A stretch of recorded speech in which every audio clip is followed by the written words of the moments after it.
कहानी। बहुत समय पहले एक घने जंगल के बीचों बीच एक छोटी सी हाथी रहती थी जिसका नाम था एला।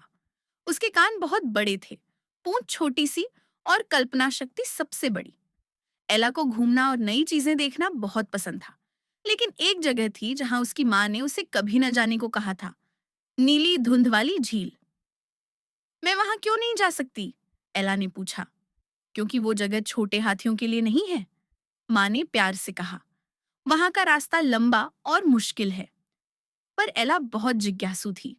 हर रात वह सपने में उस झील को देखती थी। एक दिन खेलते खेलते उसे एक रंग बिरंगी तितली दिखाई दी जो नीली धुंध वाली झील की ओर उड़ रही थी। एला बिना सोचे उसके पीछे चल पड़ी। वह लंबी घास के बीच से गुजरी, एक छोटी सी नदी पार की और सो रहे बंदरों के पास से चुपचाप निकल गई। बहुत देर बाद उसे वो झील दिखाई दी, नीली धुंध वाली झील जो धूप में चमक रही थी। एला खुशी से पानी में खेलने लगी, छप छप करती रही। लेकिन तभी उसे आसमान नारंगी होता दिखा। ओह नहीं, अब तो देर हो गई। एला घबरा गई। वह लौटने को मुड़ी, लेकिन अब सब रास्ते एक जैसे लग रहे थे। वो खो गई थी। एला बैठ गई और उसकी आंखों में आंसू आ गए। तभी एक मुलायम आवाज आई, क्या तुम ठीक हो छोटी बच्ची? एला ने ऊपर देखा।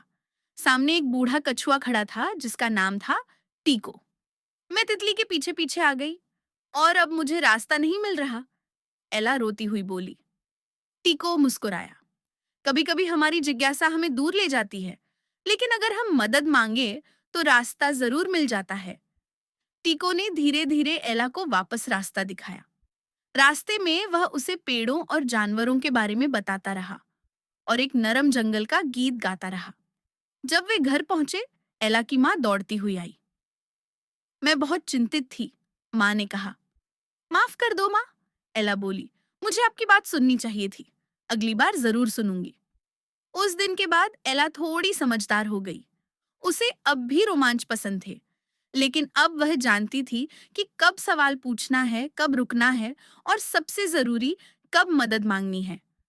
कहानी से सीख। जिज्ञासा अच्छी होती है, लेकिन समझदारी और मदद मांगना जरूरी है।